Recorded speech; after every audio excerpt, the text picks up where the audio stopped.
Dominant Protector. Credit to the author. 6,271-80. Ang mga pangalan po na nandito ay galing sa mga name generator.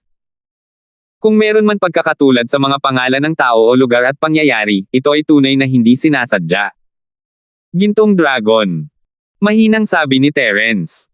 Hindi ito ang unang beses na inatake siya. Ito ang signature sneak attack ng master ng Dragon Transformation Pool, ang Golden Dragon. Walang duda, nakabalik ang lalaking ito bago pa niya masira ang formation. Sa ilalim ng pamumuno ni Terence, naglunsad ang dalawang Spirit Beast ng mga area of effect na atake. Daang-daang Earth Formation Stage attack ang agad na tumakip sa Trap at Kill Array, sinira ang kalahati ng atakeng nabuo mismo ng array at malakas na ibinunyag ang invisibility barrier ng Golden Dragon. Kasabay nito, patuloy na ginamit ni Terence ang kanyang teknik sa pagtakas gamit ang kidlat at lumitaw sa tabi ni Xiaowen, mabilis siyang hinaila palayo. Masyadong mapanganib para sa kanila na manatili sa bitag at pumatay ng hanay, at kinailangan nilang baguhin ang sitwasyon. Sa loob ng maikling panahon, halos nasa dulo na ng kanyang buhay si Xiaowen. Kung dumating lang si Terence ng isang segundo, maaaring nahulog na ang makapangyarihang halimaw sa dagat na ito sa Dragon Transformation Pool. Elder Linford, umalis ka na agad, huwag mo akong alalahanin. Nakahinga ng maluwag si Xiaowen. Naaalala pa rin niya ang kanyang misyon at gusto niyang hikayatin si Terence na umalis.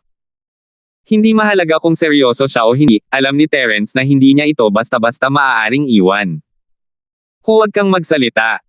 Mag-focus ka sa paggaling mula sa mga pinsala mo. Bulong ni Terence habang inihahagis ang isang pampagaling na tableta sa bibig ni Xiaowen.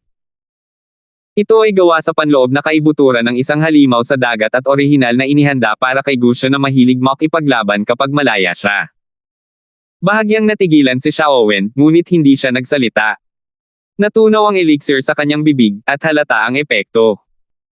Wala siyang oras para magsalita, ngunit ginamit niya ang lahat ng kanyang lakas upang palaganapan ang kanyang cultivation technique at pagalingin ang kanyang mga pinsala gamit ang elixir. Lumipat ang tingin ni Terence, at ilang kidlat ang tumama sa hindi nakikitang kalasag ng Golden Dragon. Hindi ito nabasag, ngunit patuloy na umindayog ang kalasag. Sa ilalim ng gabay ng mga arko ng kidlat, itinoon ng natitirang tatlong Spirit Beast ang kanilang mga atake sa hindi nakikitang harang. Hindi man lang nagkaroon ng pagkakataon ng Golden Dragon na umiwas at napilitang muling magpakita. Sa oras na ito, ang ginintoang dragon ay labis ding matamlay. Isa siyang kilalang mamamatay tao ng angkan ng mga espiritong hayop, ngunit 3 beses siyang nabigo ng sunod-sunod at napilitan siyang ipakita ang kanyang mga bakas. Ang kanyang reputasyon ay tuluyang masisira kung malalaman ito ng iba. Nako, hindi man lang nakita ng Golden Dragon kung ano ang ginawa ni Terence para masira ang depensa niya sa unang sandali pa lang, isa itong malaking kahihiyan para sa kanya. Nandito na ang ginintoang dragon. Atakihin at patayin natin silang dalawa. Nakita ni Yandel ang ginintoang dragon, at si Xiaowen ay malubhang nasugatan. Nagpasya siyang tulungan ang ginintoang dragon na patayin si Terence. Sa katunayan, ang pinakamagandang pagpipilian ay ang manood mula sa gilid at hayaang patayin ng Golden Dragon si Terence, ngunit nagkaroon ng bagong pag-unawa si Yandel sa lakas ni Terence. Paano magiging simple ang isang taong kayang pilitin ang Golden Dragon na magpakita agad? Bukod dito, naniniwala si Yandel na malamang na hindi niya mahahadlangan ang ganoong pag-atake. Ang sabihing malamang na hindi niya ito mahahadlangan ay isang pagmamalabas. Ang totoo ay kung haharapin niya ng harapan ang ganitong pag-atake, naniniwala si Yandel na tiyak na mamamatay siya. Hindi alintana ni Yandel na masaktan ang isang taong nasa yugto ng profound, ngunit hindi siya makakakain o makakatulog ng mapayapa kung makakasakit siya ng isang taong maaaring magbanta sa kanyang buhay. Bukod pa rito, mahirap sabihin kung sasabihin ni Terence sa White Tiger na kasabwat niya ang mga Golden Dragon. Kaya, matapos pag-isipan ng lahat, nagpasya si Yandel na umatake. Matagal ilarawan ang lahat ng ito, ngunit sa katotohanan, mula sa sandaling tumigil si Yandel sa pag-aatubili hanggang sa sandaling umatake siyang muli, ilang maiikling pangungusap lamang ang lumipas. Lumitaw na ang ginintoang dragon nang mabigla ito nang matuklasan na mayroon itong ilang makapangyarihang katulong sa kanyang panig. Sumanghel si Terence. Hindi alam ng Yandel na ito ang ginagawa niya. Kung may pagkakataon lang siya, hindi siya magpapakita ng awa kay Yandel. Ilang kidlat ang pinaputok, lahat ay nakatutok sa mga node ng array. Naihanda na ni Terence ang mga bandila ng formation at pinilit na lumitaw ang mga pangunahing punto ng array.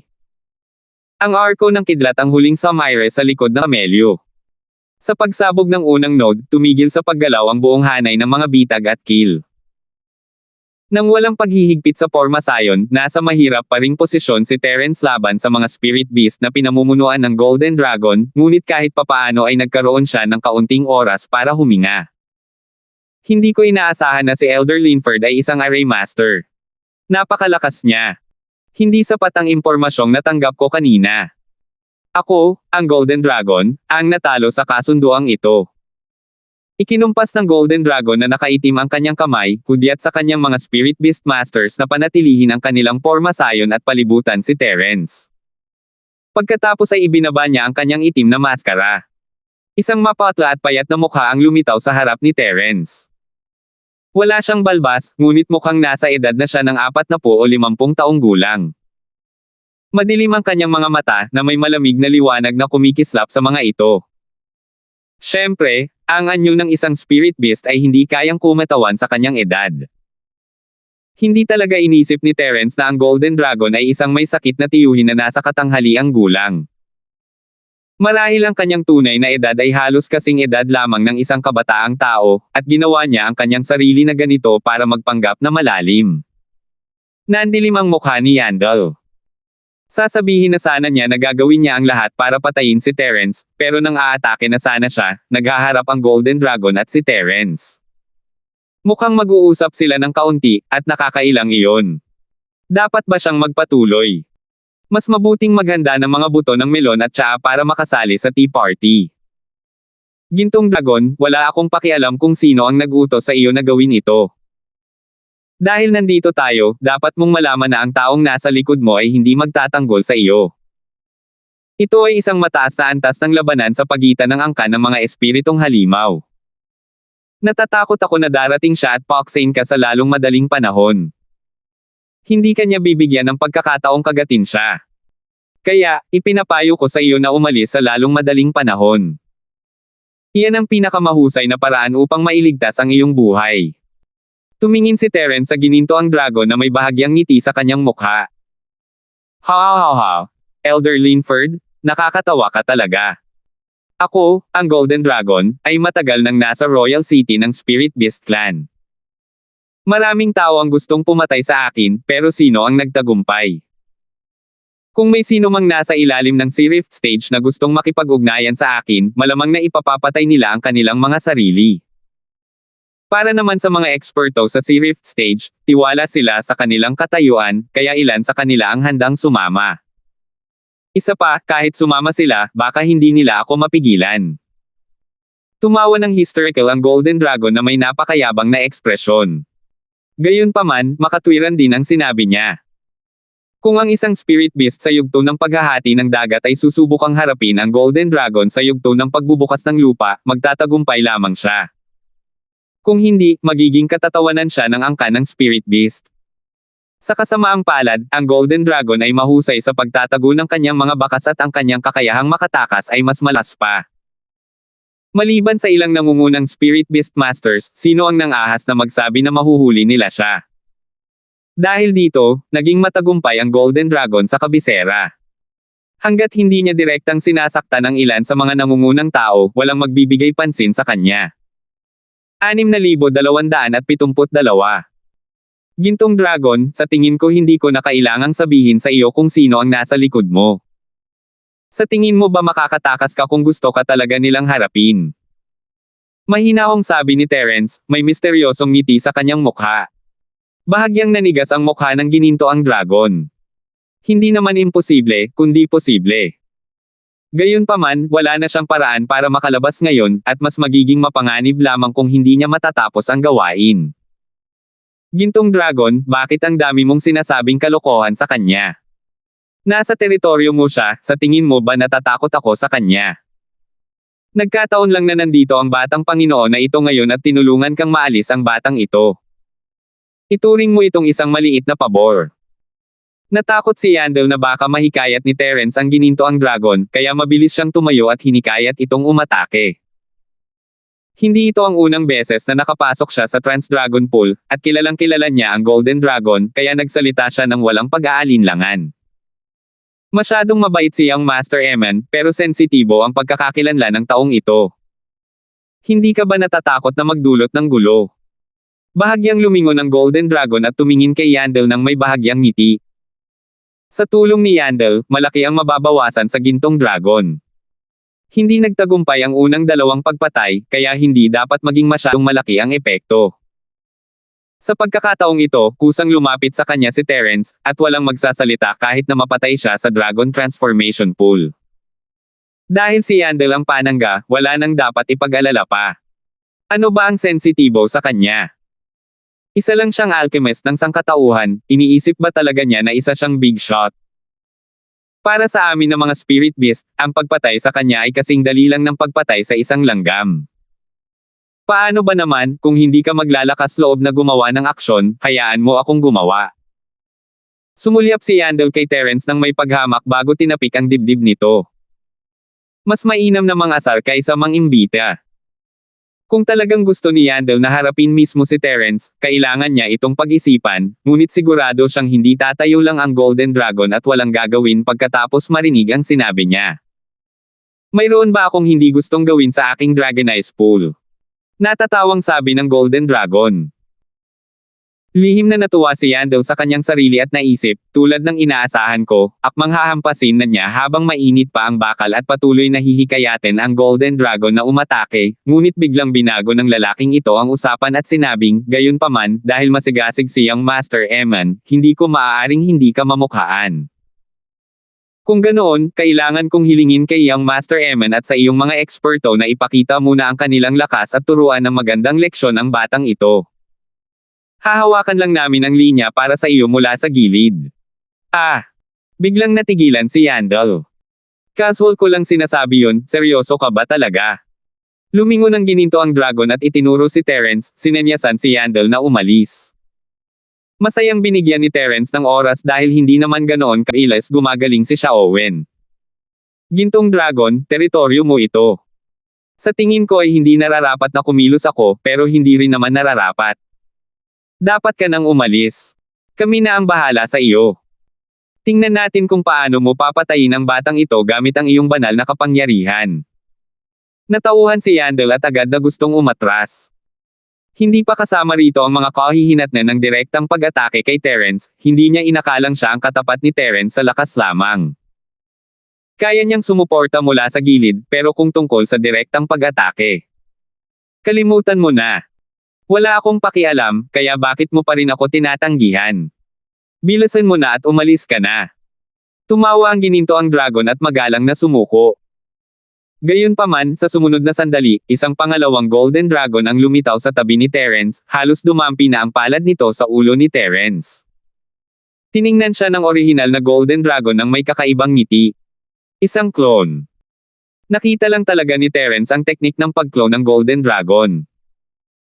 Mas mahina ito kaysa sa Thousand Forest Transformation, pero napaka-epektibo nito para sa mga palihim na pag-atake at pagtakas. Halimbawa, ang pag-uusap nila ni Yandel sa pagkakataong ito ay para lang paralisahin si Terence at pagkatapos ay maglunsad ng isang sorpresang pag-atake. Tila maayos naman ang takbo nito. Tila hindi napansin ni Terence ang sitwasyon. Hindi siya gumanti nang dumaan sa kanya ang palad ng Golden Dragon. Isang anino. Ang gininto ang dragon, na inakala na magtatagumpay siya sa pagkakataong ito, ay agad na natulala. Isa siyang eksperto sa larangang ito at natural lamang na alam niya ang paraan. Wala siyang oras para mag-isip. Ang gininto ang dragon na hindi nakatama sa atake nito ay nahati sa dalawa at sabay na lumipad sa dalawang direksyon, na nagbigay kay Xiaowen ng isang suntok. Naisip ni Terence na malapit na ang lahat. Naisip niya nakakaiba para sa isang matataas na antas ng assassin tulad ng Golden Dragon na makipag-usap kay Yandel. Gaya ng inaasahan, may masamang balak ang lalaking ito. Halos walang lakas ang clone ng Golden Dragon, ngunit ang aura nito ay sapat na para maipagmalaki ang tunay na dragon. Kahit si Terence ay hindi matukoy kung alin ang totoo at alin ang peke, kaya isa lang ang maaari niyang piliin para atakihin. Lumitaw si Terence sa tabi ng isa sa mga ginintoang dragon na parang isang multo, ang kanyang nagliliyab na bagwa palm ay bumagsak na may walang katapusang apoy.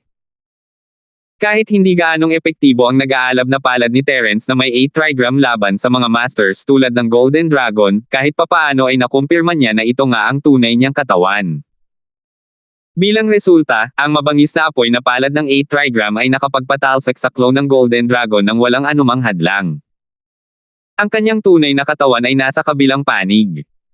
Kung tungkol naman sa pag-atake kay Xiaowen, natural lamang na natapos ito.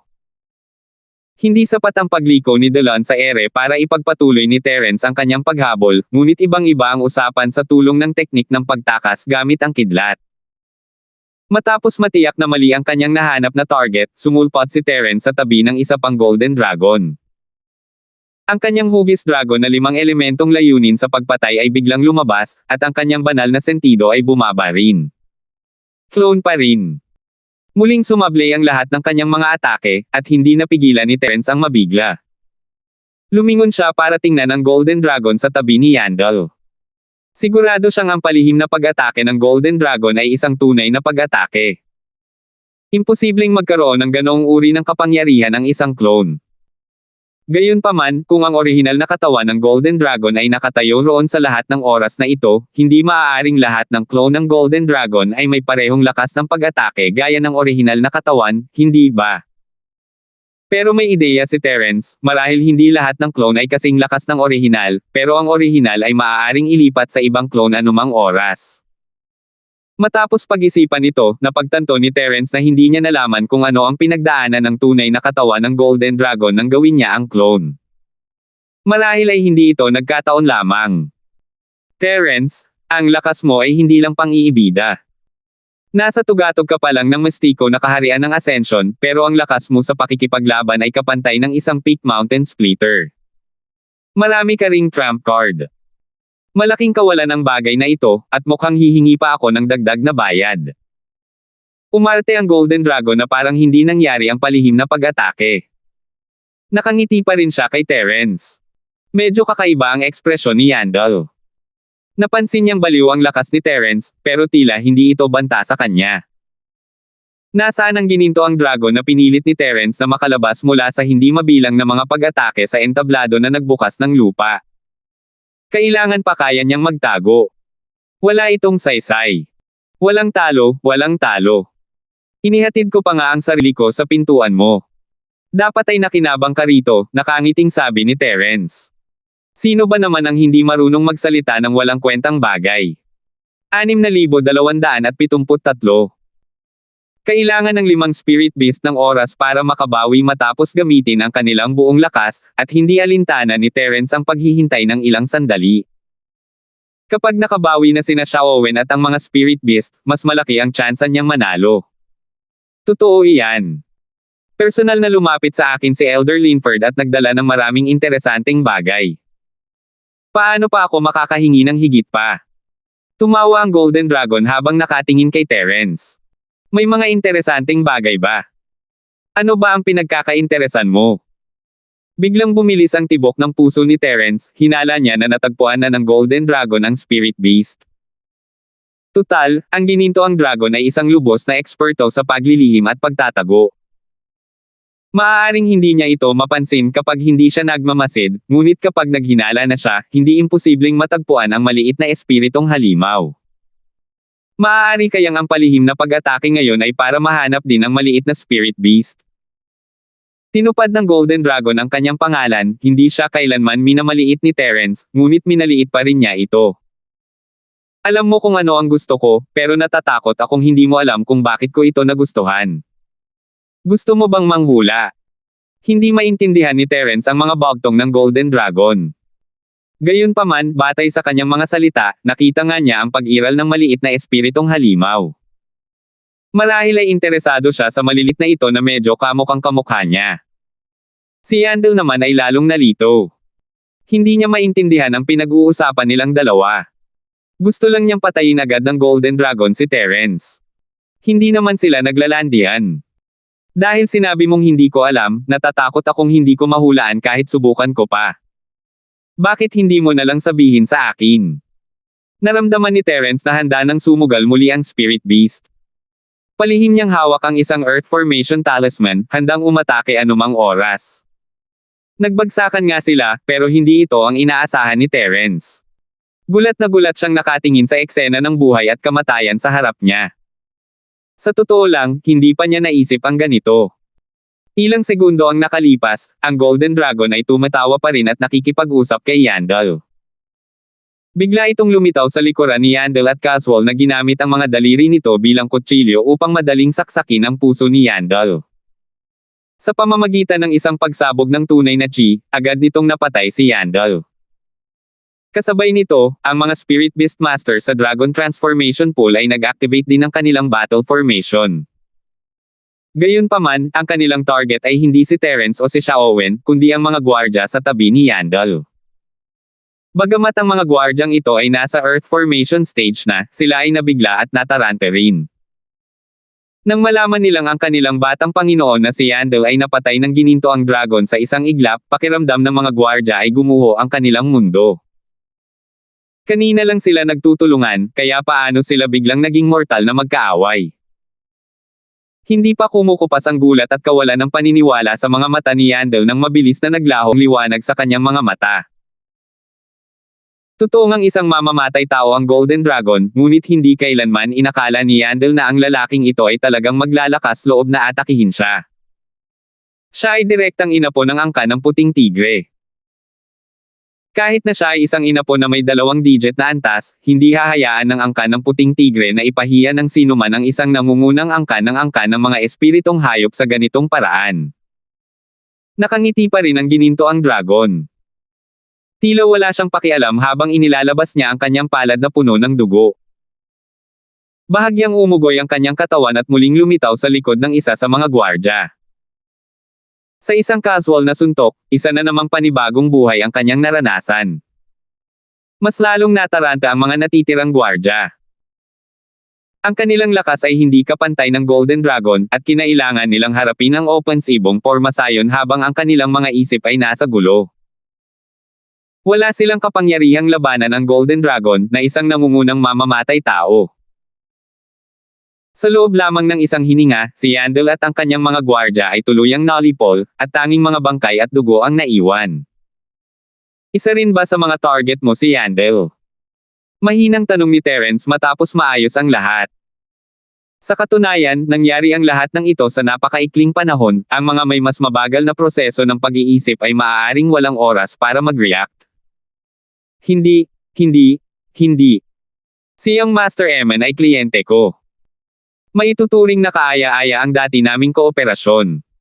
Bukod pa rito, marangal ang kanyang katayuan.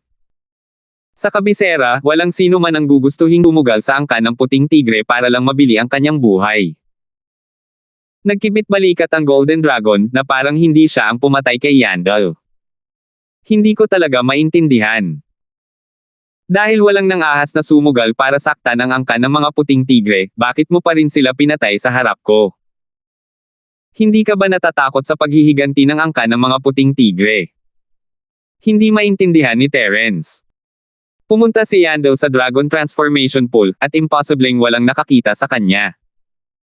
Kung mamamatay siya rito, hindi makakaiwas ang Golden Dragon dito. Ako ang pumatay sa kanya. Hindi. Ang pumatay sa batang Panginoong yan ay malinaw na eksperto ng angka ng mga halimaw sa dagat na iyon. Ano ang kinalaman nito sa akin? Kung mahuhuli ko ang mamamatay tao na ito, maituturing din itong pagbibigay ng paliwanag sa angka ng mga puting tigre, hindi ba sa palagay mo, Elder Linford?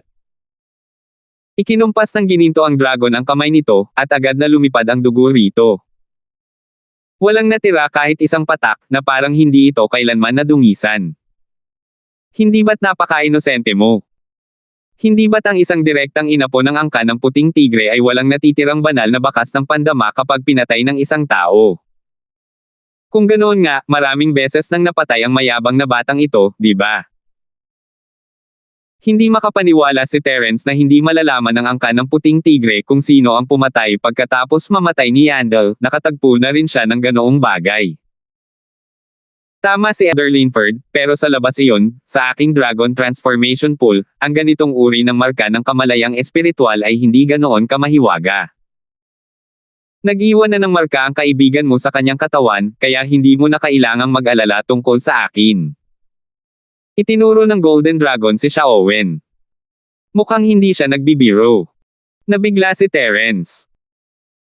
Hindi niya nakita ang paggalaw ng Golden Dragon, pero kung ang marka ng pagkamatay ni Lian ay talagang kay Xiaowen, nakakatakot talaga ang nasa isip ng Golden Dragon. Gintong Dragon, pinatay mo si Yandel at pagkatapos ay inilipat ang sisi sa angkan ng mga halimaw sa dagat. Ano ang pakinabang nito sa iyo? Kahit na may anumang benepisyo, namatay pa rin si Yandel sa iyong Dragon Transformation Pool. Sa palagay ko ay hindi ka basta-basta palalayain ng Elder ng White Tiger. Ayaw ng pag-usapan pa ito ni Terence.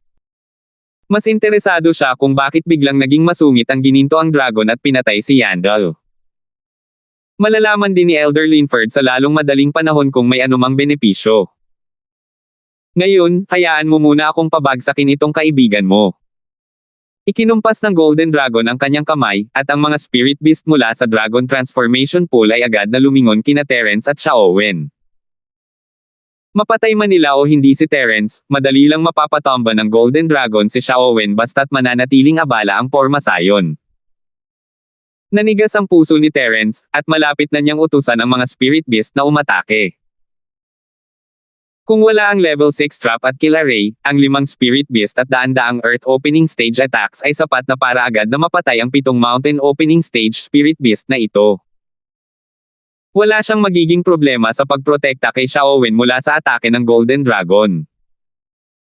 Hindi sana ganito kakabahan si Terence kung hindi dahil sa kakaibang mga galaw ng Golden Dragon. Sa totoo lang, ang husay niya sa pagpapalit-palit sa pagitan ng mga clone at totoong katawan ay mahusay. Kung matututunan niya ito at maisasama sa libu-libong pagbabago ng kagubatan, ang kapangyarihan ay agad na tataas sa isang bagong antas. 6,274. Kaya naman umaasa talaga si Terence na magagamit pa ito ng Golden Dragon ng ilang beses pa, ngunit hindi ito masyadong pinansin ni Terence noon. Tutal, kumpara sa libu-libong pagbabago ng kahoy at kagubatan, ang kasanayan ng Golden Dragon ay mukhang mas mahina. Sa kritikal na sandali, biglang itinaas ng gininto ang dragon ang kanyang kamay at umungal, tigil. Agad na tumigil ang Porma Sion ng mga Spirit Beast, at hindi rin gumalaw si Terence. Palihim niyang binabantayan kung gagamitin ng Golden Dragon ang parehong panlilinlang para atakihin si Xiaowen. 1, 2, 3, 4, 5. 5. Tama nga ako. Mababait ang 5 maliliit na kasama mo. Hindi tumingin ang Golden Dragon kay Terence, ngunit sinuri ng mga mata nito ang katawan ni Terence, sila ang 5 maliliit na Spirit Beast. Gaya ng inaasahan, nahuli siya. Biglang naintindihan ni Terence. Ang pag-utos ng Golden Dragon sa Porma Sion na umatake ngayon ay para subukan si Terence. Maaaring naramdaman na ng lalaking ito ang presensya ng isang maliit na Spirit Beast dati, pero hindi siya sigurado. Sa pagkakataong ito, sa wakas ay naintindihan na niya.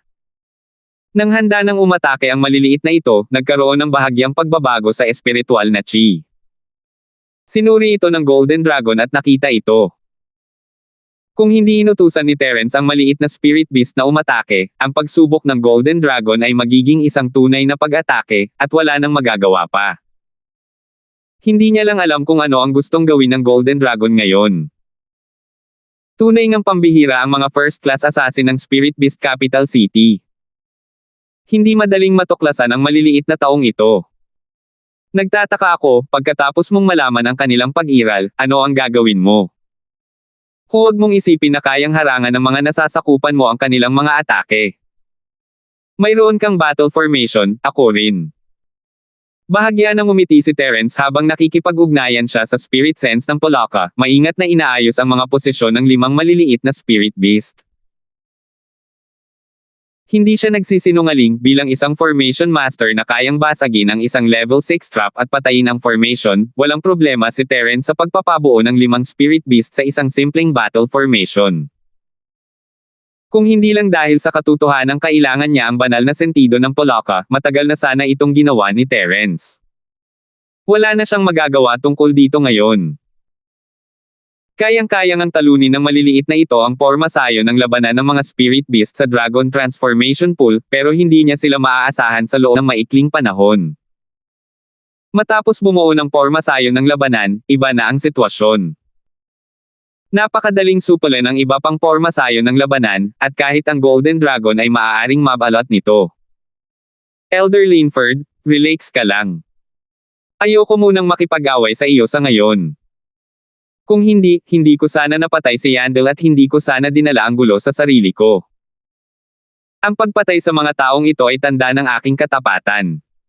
Sana ay makapag-usap tayo ng maayos. Ngumiti ang Golden Dragon at ikinumpas ang kanyang kamay para ipakita na hindi siya galit.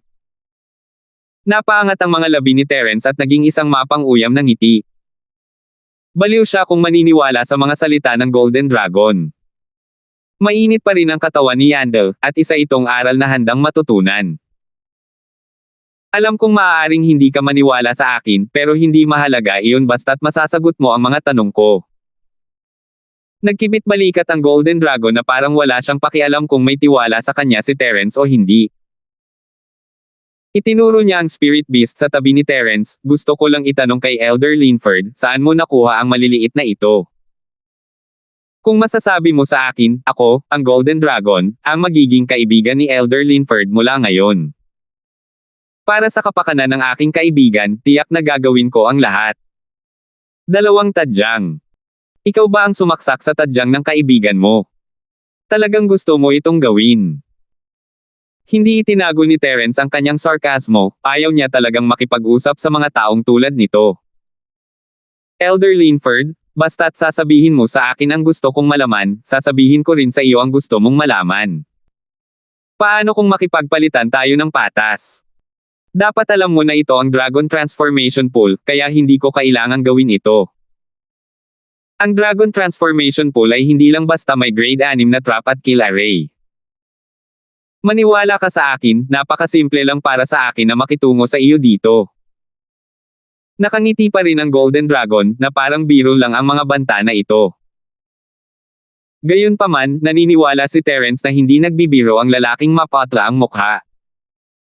Marahil ay mayroon talaga siyang nakatagong bagay na hindi niya maintindihan. Gusto kong malaman kung sino ang umupa sa iyo para patayin ako at si Dimitri sa palasyo. Pero kahit sabihin mo pa sa akin, natatakot akong hindi ako masisiyahan. Kaya, ano pa ang aasahan kung sasabihin mo sa akin? Bahagyang ngumiti si Terence. Ang taong nasa likod nito ay hindi personal na makikipag-ugnayan sa Golden Dragon.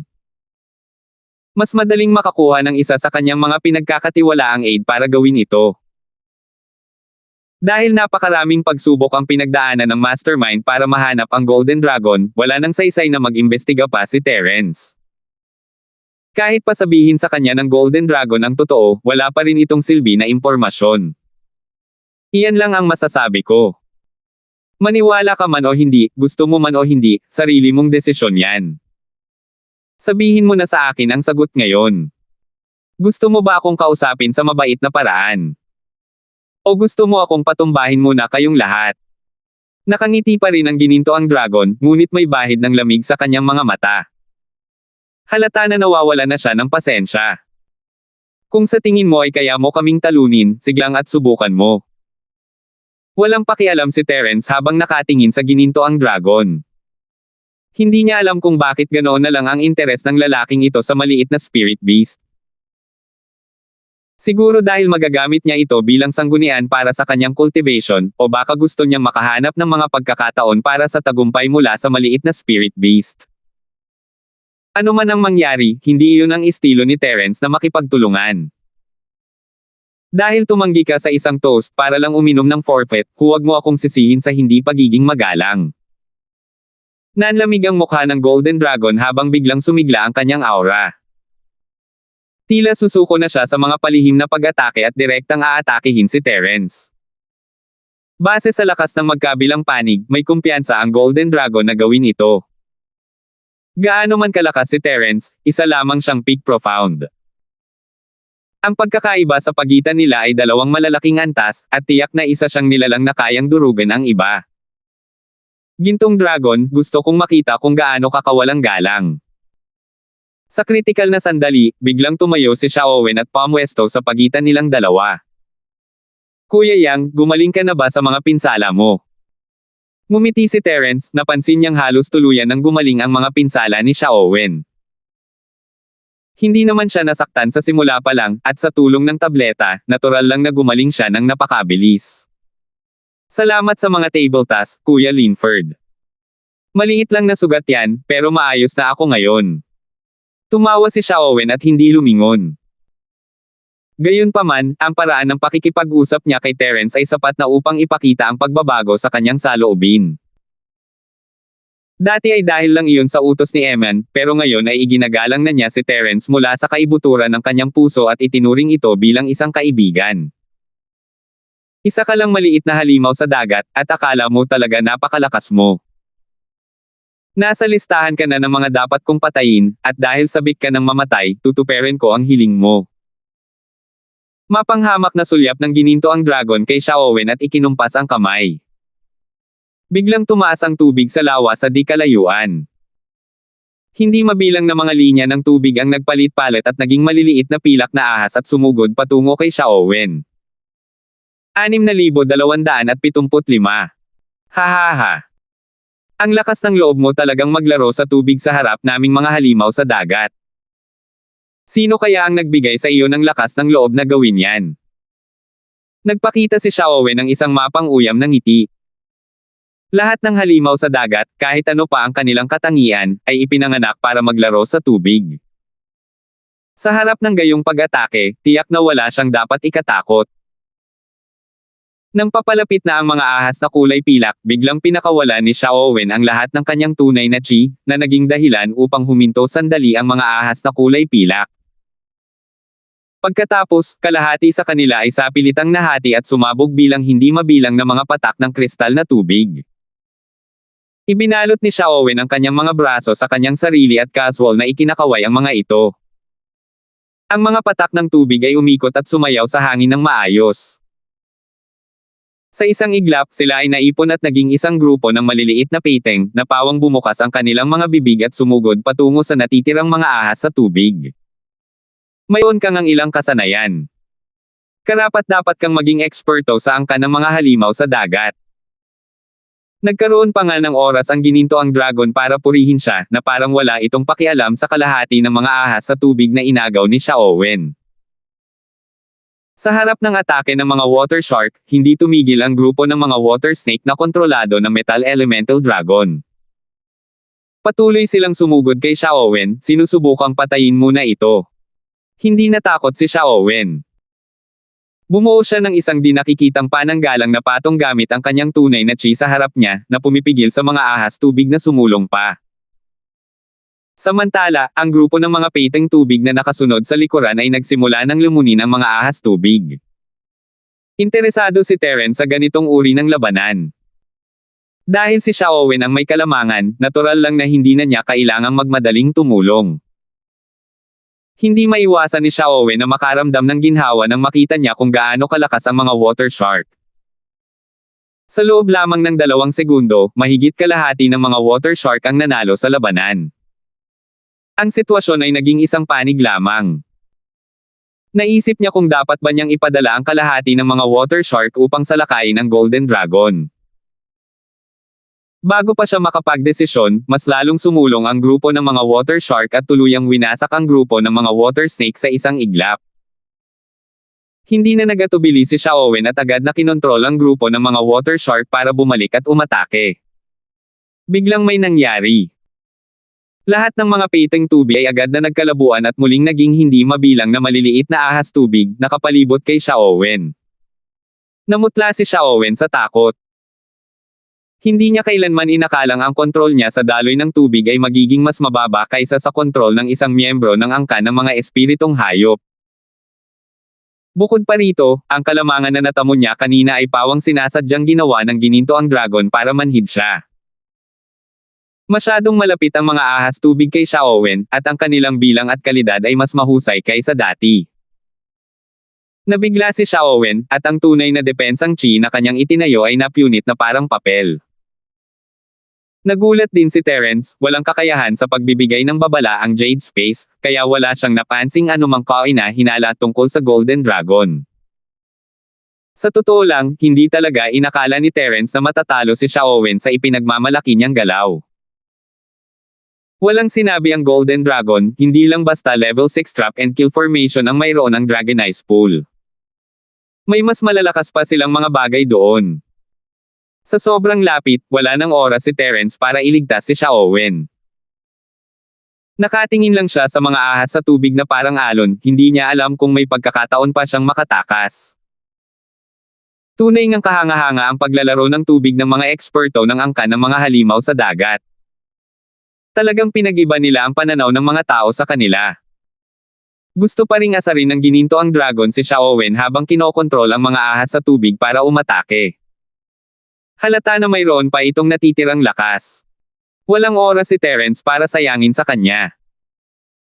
Nagpakawala siya ng hugis dragon na killing intent ng 5 elemento at bumangga sa walang katapusang alon ng mga ahas sa tubig, umaasang matutulungan si Xiaowen na makatakas. Sa isang direktang komprontasyon, naungusan ni Xiaowen ang gininto ang dragon. Gayunpaman, tuluyang nagbago ang sitwasyon. Bukod sa katusuhan ng gininto ang Dragon Transformation Pool ay may malakas na epekto kay Xiaowen. Mayroon siyang kalamangan sa heograpiya. Kung hindi kikilos si Terence, hindi makakatakas si Xiaowen nang walang pinsala mula sa biglaang pag-ataking ito. Maaari pa siyang mamatay. Pumasok dito ang hugis dragon na 5 elementong balak pumatay, ngunit para itong isang bakang luwad na papasok sa dagat, hindi ito lumikha ng anumang alon. Napakalaki ng pagkakaiba ng lakas sa pagitan ni Terence at ng gininto ang dragon, at sa tulong ng Dragon Transformation Pool, ang hugis dragon na 5 elementong balak pumatay ay madaling makakaharap ang mga masters sa yugto ng pagbubukas ng bundok, ngunit hindi pa ito kwalipikado para harapin ang gininto ang dragon ngayon. Sa ilalim ng kontrol ni Terence, ang maliit na spirit beast ay nakasunod ng malapit sa likuran ng hugis dragon na 5 elemento na may intensyong pumatay, at ang mga konsentradong atake ay sa wakas ay pumutok ng isang bitek. Hanggat sinamantala ni Xiaowen, na nakulong sa loob, ang pagkakataon, maaari silang makatakas mula rito. Ang ikinagulat ni Terence ay may lumabas nga pala mula sa bitek, pero hindi si Xiaowen iyon, kundi isang Golden Dragon. Isa na namang clone technique. Sa Dragon Transformation Pool, ang clone technique ng Golden Dragon ay parang isang insekto. Walang paraan para matuntin kung kailan ito ginamit at kung saan ito lilito, hindi man lang ito kayang gayahin ni Terence. Pareho lang naman ito sa pagkakataong ito. Ang Golden Dragon ay matagal nang kumokontrol sa mga water snake mula sa iisang lugar. Hindi inakala ni Terence na gagamitin niya ang kanyang clone technique para makapasok sa mga water snake matapos mahuli si Xiaowen. Gamit ang kanyang sneak attack skills at ang mga water snake sa Dragon Transformation Pool, mayroon siyang 80% na tsansa na mapatay agad si Xiaowen. Sabay na naglaho ang gininto ang dragon at ang mga ahas sa tubig, at si Xiaowen ay hindi na humihinga. Hindi inakala ni Terence na ang isang master sa tugatog ng kaharian ng paglikha ng lupa ay papatayin ng gininto ang dragon ng ganoon kadali. Ang pangalan ng sikat na mamamatay tao sa kabisera ay nararapat lamang. Hindi magiging mahalaga ang pagkamatay ni Xiaowen kung aalis na lang siya sa palasyo, isa pa rin siyang estranghero kay Terence noon, kung tutuusin, ngunit pagkatapos ng maikling panahon na magkasama sila, nabuo na nila ang isang pagkakaibigan. Hindi na sila estranghero. Namula ang mga mata ni Terence nang makita niya ang pagkamatay ni Xiaowen. Kinuha niya ang Black Pearl na ibinigay sa kanya ng Polaka. Ito ay isang nakamamatay na sandata na kayang pumatay agad ng mga ordinaryong cultivator ng Sea Rift Realm. 2 lang ang ibinigay sa kanya ng Polaka, at bawat isa sa mga ito ay magagamit lamang ng 3 beses. Isa itong tunay na malaking tulong. Walang pag-aalinlangang pinalo ito ni Terence dahil kay Sha Owen. Malinaw na umabot na sa hangganan ang galit niya sa Golden Dragon. Bukod pa rito, sa Dragon Transformation Pool, hindi sapat ang maliliit na Spirit Beast o ang attack formation mula kay Wang Xiang para takutin ang Golden Dragon. Hindi alam ni Terence kung kaya bang patayin ng Black Pearl ang Golden Dragon ng isang beses lang. Kakaiba ang teknik ng pag-clone ng Golden Dragon. Sino ang mag-aakala kung ang target ay isa lamang clone? Pero kahit ano paman, kailangan tumulong ni Terence, para man sa sarili niya o para kay Sha Owen. Gayunpaman, nagbago ang ekspresyon ng Golden Dragon nang lumitaw ang Black Pearl. Bago pa man ma-activate ni Terence ang Black Pearl, lumuhad ang lalaki at yumuko kay Terence, pagbati, dakilang tagapangalaga. Ang iba pang mga Spirit Beast mula sa Dragon Transformation Pool ay lumuhad at yumuko kay Terence, magandang araw, dakilang Guardian. Natulala si Terence. Hawak niya ang itim na butil, hindi alam kung dapat ba niya itong patuloy na paginahin o obserbahan na lang ang sitwasyon. 6,276. Kung makumpirma niya lang na ang Golden Dragon na nasa harap niya ay ang tunay niyang anyo, tama sana kung ginawa niya itong aktibo, pero mahirap paniwalaan na ang tusong lalaking ito ay walang backup na plano at basta na lang inilantad ang lahat ng kahinaan niya kay Terence. Bukod doon, interesado rin si Terence sa malaking Guardian. Sinasabi sa kanya ng kanyang likas na ugali na tila may kinalaman ito sa malaking frog. Dakilang tagapangalaga, aura talaga ito ng dakilang tagapangalaga. Elder Linford, may balita ka ba tungkol sa dakilang tagapangalaga? Nakaluhod pa rin ang gininto ang dragon, habang nakatingala kay Terence ng may pananabik. Mukhang hindi ito nag-aarte. Malamig na sabi ni Terence habang sinusubukang damhin ang espasyo sa paligid niya, anong dakilang Guardian? Hindi ko alam ang sinasabi mo. Kayang patayin agad ng itim na butil ang mga normal na cultivator ng si Split Realm, at hanggat tinamaan nito ang Golden Dragon, kikitil ito ng kanyang buhay. Ang tanging kailangan lang kumpirmahin ni Terence ngayon ay kung ang Golden Dragon na nasa harap niya ay ang totoong katawan o hindi. Bukod doon, isang kasiya siyang sorpresa rin ang makakuha ng ilang impormasyon tungkol sa dakilang tagapangalaga. Isang super alchemy bomb ang nagsimulang mabuo sa palad ni Terence. Sa labas ng Dragon Transformation Pool, matuntin ang mga clone ng Golden Dragon, kaya ang pinakamahusay na paraan upang matukoy ang kanyang tunay na katawan ay ang tuluyang pagsira sa pool. Kung pag-uusapan ng mapanirang kapangyarihan, marami sa mga galaw ni Terence ay medyo nakakagulat, tulad ng pagsabog ng Thunder at paglibing kay Thunder, ngunit lahat ng ito ay limitado ng kanyang lakas. Siyempre, may limitasyon ang kanilang kapangyarihan. Ang tanging bagay na walang limitasyon ay ang Super Alchemy Bomb. Ito ay isang sandata na nakatulong kay Terence na pumatay ng mas malalakas na kalaban dahil mahina siya, at pagkatapos ng maraming pagpapabuti, halos wala na itong limitasyon sa kapangyarihan nito. Kung mawalan ito ng kontrol, kahit si Terence mismo ay maaaring madadala dito. Ito ang pinakamagandang oras para gamitin ito upang sirain ang Dragon Transformation Pool, ngunit ang galaw ay sapat na malaki para ma-alarma ang buong King City ng mga Spirit Beast. Elder Linford, umaasa akong masasabi mo sa akin ang totoo. Saan mo nakuha ang Black Pearl at ang 5 maliliit na iyon? Ito ay may kaugnayan sa dakilang tagapangalaga ng ating angkan ng mga espiritong hayop noong sinaunang panahon. Hanggat masasabi mo sa akin ang totoo, ako, ang gininto ang dragon, ay nanunumpa na hindi kita dadalhin sa isang kamay. Sa totoo lang, pinatay ko ang halimaw sa dagat na ito para makapag-usap tayo ng maayos, para maiwasan ang paglabas ng impormasyon tungkol sa dakilang tagapangalaga. Tumayo ang gininto ang dragon at ikinuyom ang kanyang mga kamao. Seryoso ang ekspresyon ng kanyang mukha, at parang nagsasabi siya ng totoo. Hindi maniniwala si Terence sa lalaking ito, kahit pabugbugin siya hanggang mamatay. Gayunpaman, batay sa sinabi niya, maaari kayang ang dakilang tagapangalaga ay isang malaking pulaka. Ano ang relasyon sa pagitan ng lalaking ito at ng pulaka? Kung siya ang nasasakupan ng higanteng pulaka, bakit hindi niya ito binanggit sa ilusyonaryong espasyo ng hamog? Parang kidlat ang paggalaw ng isip ni Terence, at hindi tumigil ang kanyang mga kamay.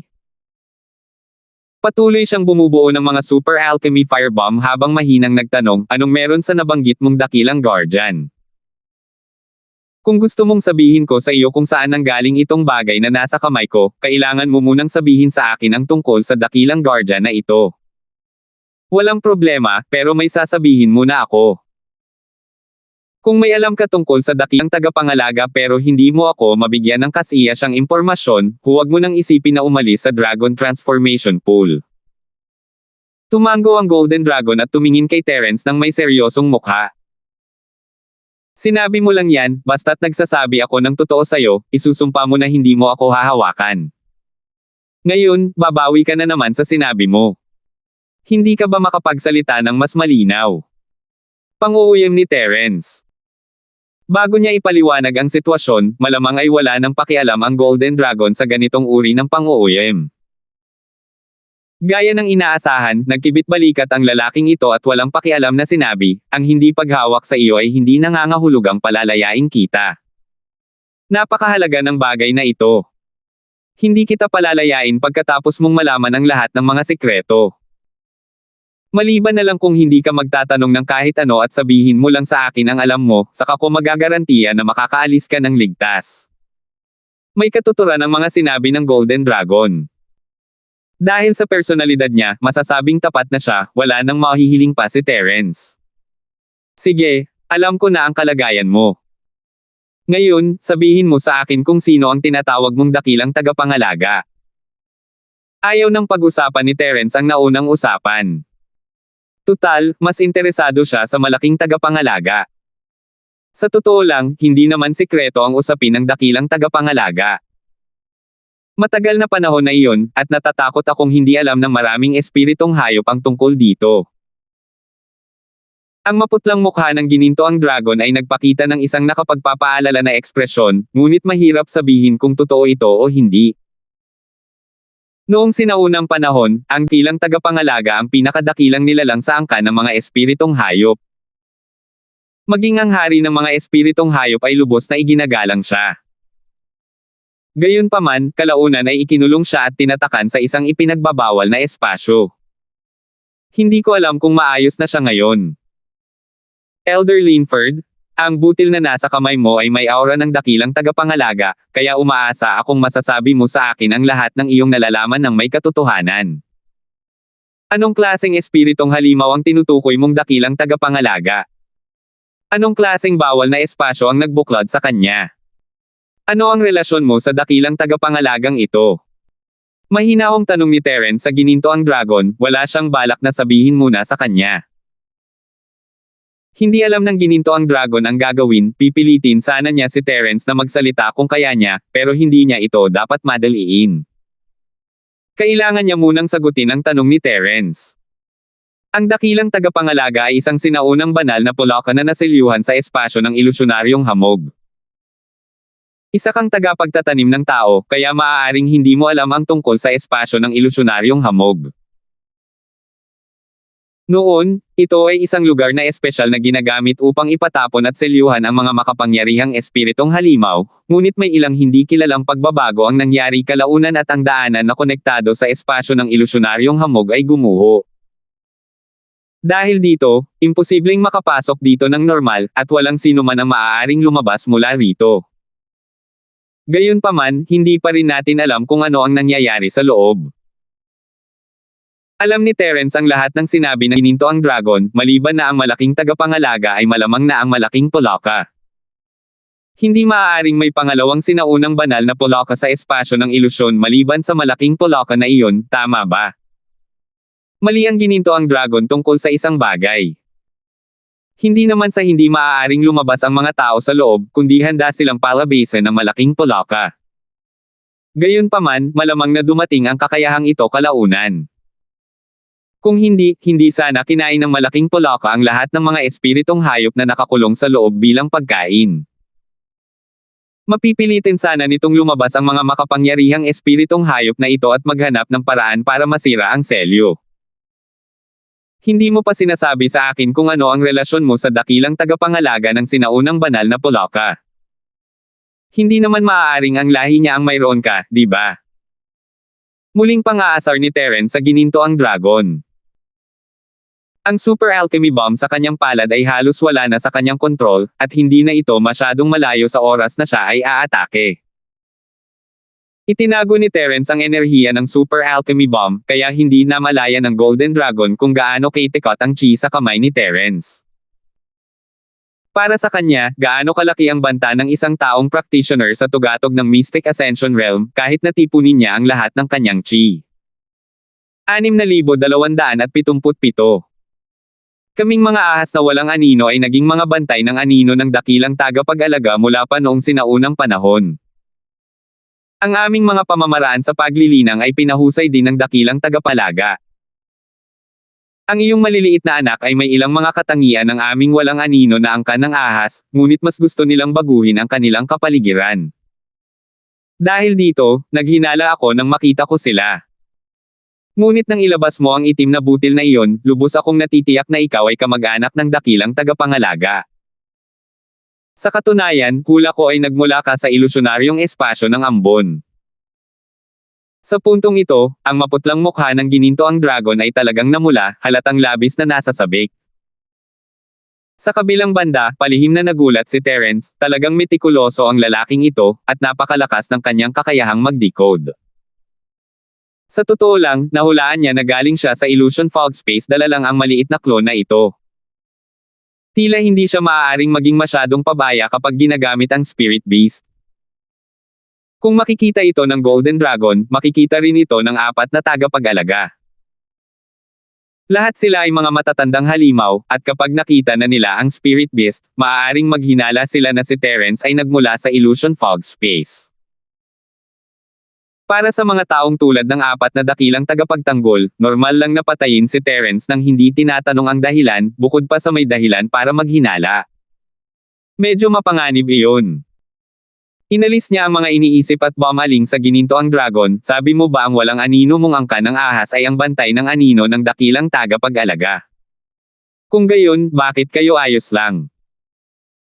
Maaari kayang kapag tinatakan niya ang inyong dakilang tagapag-alaga, palalayain ng kanyang kaaway ang inyong angkan. Sa katunayan, ang ikinabahala ni Terence ay kung bakit hindi sinabi sa kanya ng malaking pulaka na may mga tao sa labas. Kung sinabi lang sana nito sa kanya ng mas maaga, hindi sana kailangang maghirap si Terence para mahanap ang ipinagbabawal na lugar ng mga kadena ng kawalan. Bukod pa riyan, may sarili ring mga tao ang malaking pulaka. Kahit hindi ito makapasok sa ipinagbabawal na lugar ng angkan ng mga espiritong hayop, dapat ay nakahanap na ito ng paraan sa paglipas ng mga taon. Sino ang nagsabing ayos lang tayo? Noong unang panahon, ang mga Shadow Guard at Light Guard ng dakilang tagapag-alaga ay tuluyang Nullipol, at lahat ng magkakamag-anak na pamilya ay Nullipol. Ang aking ninuno ang tanging Shadow Guard sa buong pamilya na nakatakas sa Great Purge. Pagkatapos ng mahabang panahon ng pagtatago, muling nagpakita siya upang makahanap ng paraan upang iligtas ang dakilang tagapag-alaga, ngunit sa kasamaang palad, wala siyang nagawang pag-unlad. Ako ang kinatawa ng henerasyong ito sa mundo, at ang aking layunin ay mangalap ng impormasyon at maghanap ng posibleng pagkakataon. Sa wakas ay isiniwalat ng Golden Dragon ang kanyang pagkakakilanlan, at naunawaan ni Terence kung bakit nag-iingat ang lalaki. Ang malaking pulaka ay malamang na isang sikat na rebelde sa kasaysayan ng angkan ng mga espiritong hayop. Kung totoo man ito o hindi, walang paraan para mapatunayan ito. Nabunyag na ang pagkakakilanlan ng gininto ang dragon, at malamang na hindi siya kukonsentihin ng angkan ng mga espiritong hayop, kaya hindi ito maaaring maging masyadong seryoso. Hindi mo ba naisip na baka bumagsak na ang iyong dakilang tagapangalaga? Tutal, napakalayo na ng sinaunang panahon sa kasalukuyan, at halos walang nakakaalam kung ano ang nangyari noon. Natatakot ako na kakaunti lang ang mga lumahok dito noon, di ba? Marami pa ring tanong si Terence, kaya pansamantala niyang itinigil ang Super Alchemy Bomb. Nasa punto na siya kung saan kayanan niya itong kontrolin, at kailangan niya itong i-activate agad kung magpapatuloy siya. Elder Linford, kung bumagsak man o hindi ang dakilang tagapangalaga, iyon mismo ang gusto kong itanong sa iyo. Sana ay masabi mo sa amin ang katotohanan. Ito ang sagot na matagal nang hinahanap ng aming angkan. Kung matutulungan mo kaming iligtas ang dakilang tagapangalaga, ikaw ang magiging malaking tagapagbigay buhay sa aming angkan. Tila sigurado ang gininto ang dragon na alam na ni Terence ang balita tungkol sa Polaco habang nakatingin dito ng may pananabik. Sa totoo lang, nag-atubili sandali si Terence. Kung ang Golden Dragon talaga ang pamana ng Shadow Guard ng malaking Polaco, maaari siyang humingi ng tulong dito. Pero pinatay ng lalaking ito si Xiaowen sa harap niya, at pabago-bago ang personalidad niya. Nagsasalita at tumatawa siya sa harap niya, pero ang pagsasaksak sa likod niya ay karaniwang nangyayari. Hindi talaga siya isang mabuting kapareha. Alam ko ang tungkol sa Illusion Fog Space. Nakatagpo ako ng Spatial Weekend sa Illusion Fog Space habang papunta ako sa kabisera at hinaila ko ang ilan sa aking mga kasama papasok. Ang itim na butil sa aking kamay at ang maliliit na ito ay lumipad palabas mula sa Spatial Weekend na iyon. Kung tungkol sa kung ang dakilang tagapangalaga ang lumikha ng mga bagay na ito o hindi, hindi ko matukoy iyon. Bulong ni Terence sa sarili, nagpas siyang itago ang katotohanan na nakapasok siya sa Illusion Fog Space. Hindi siya mapagkakatiwalaan ni Jinlong, at kahit patay na si Xiaowen, hindi ito sasabihin sa kanya ni Terence. Tutal, may kinalaman ito sa Polaco, at hindi siya maaaring maging masyadong maingat. Kung hindi niya ito ililihim, mapapahamak siya. Bukod sa katotohanang nakapasok siya sa Illusion Fog Space at nakita ang Polaco, lahat ng iba pang sinabi ni Terence ay totoo. Walang hinala ang Golden Dragon. Kung tutuusin, matagal na rin mula nang huli siyang makarinig ng kahit sino na lumalabas mula sa Illusion Fog Space. Mas kapanipaniwala ang paliwanag ni Terence. Tama siguro. Gaya ng inaasahan, malusog pa rin ang dakilang tagapangalaga. Nagliwanag ang mga mata ng gininto ang dragon, at hindi niya napigil ang itaas ang kanyang boses. Talagang hindi sumuko ang dakilang tagapangalaga sa pagtakas. Ipinadala niya ang mga bagay na ito upang subukan ang posibilidad na makaalis sa ilusyonaryong espasyo ng ambon. Hanggat makikipag-ugnayan tayo sa dakilang tagapangalaga at matutulungan natin siyang basagin ang selyo, sino sa buong angkan ng mga espiritong hayop ang makakapigil sa dakilang tagapangalaga? Malamig na ngumiti si Terence sa sarili. Walang lakas ng loob ang Polaco na sumuko, ngunit nakakulong ito ng mga kadena ng kawalan. Kahit na makontak ito ng Golden Dragon, wala itong magagawa. Ang mga lugar kung saan matatagpuan ang mga kadena ng Void Essence ay pawang mga ipinagbabawal na lugar ng angkan ng mga Spirit Beast. Natural nilang tinataboy ang mga Spirit Beast sa pagpasok. Maliban kung makakahanap sila ng isang partikular na kagamitan sa pagpasok, hindi makakapasok ang angkan ng mga Spirit Beast. Paano nila napag-uusapan ang tungkol sa pagsira sa selyo? Bukod pa rito, ang hanay sa loob ay talagang pambihira. Kahit na mapalad ang Golden Dragon na makahanap ng kagamitan para makapasok at makalabas, hindi niya madaling masisira ang hanay. Kahit na masira niya ang hanay, paano madaling masisira ang kadena ng Void Essence? Nasabi ko na sa iyo ang lahat ng alam ko. May iba ka pa bang gustong sabihin? Mahinang sabi ni Terence, na pumutol sa iniisip ng Golden Dragon. Nagpasya si Terence na sumuko sa pakikipagtulungan sa gininto ang dragon matapos mag-atubili ng isang segundo. Pinatay ng gininto ang dragon si Xiaowen, at kinailangan niya itong ipaghiganti. Masyadong mapanganib ang gininto ang dragon, at ang pakikipagtulungan sa kanya ay parang paghingi ng balat sa isang tigre. Maaari siyang patayin ng gininto ang dragon anumang oras. Sa wakas, pinakawalan ni Terence ang Polaco dahil kailangan niya ito upang iligtas si Wang Xiang at sirain ang kooperasyon sa pagitan ng mga espiritong hayop at ng gitnang bahagi. Hindi yun magiging isang pagkagambala, kundi isang malaking banta na mas mahirap harapin kaysa sa ibong Vermilion. Elder Linford, dapat mong maunawaan na sa ating larangan ng trabaho, napakahalaga ng kredibilidad. Kaya hindi ko maaaring iwanan ang gawaing pagpapaalis sa iyo. Ngunit nangako rin ako na hindi ko gagawing mahirap ang mga bagay para sa iyo. Wala nang ibang paraan. Mas mabuting sumunod ka sa akin at samahan mo ako upang mahanap ang dakilang tagapangalaga. Pagkatapos ng kaunting paghinto, nagpatuloy ang gininto ang dragon, hindi ba't kakasabi ko lang na hindi ka maaaring umalis pagkatapos kong sabihin sa iyo ang tungkol sa dakilang tagapangalaga. 6,278. May ganoong bagay, pero hindi ako sang-ayon sa iyo.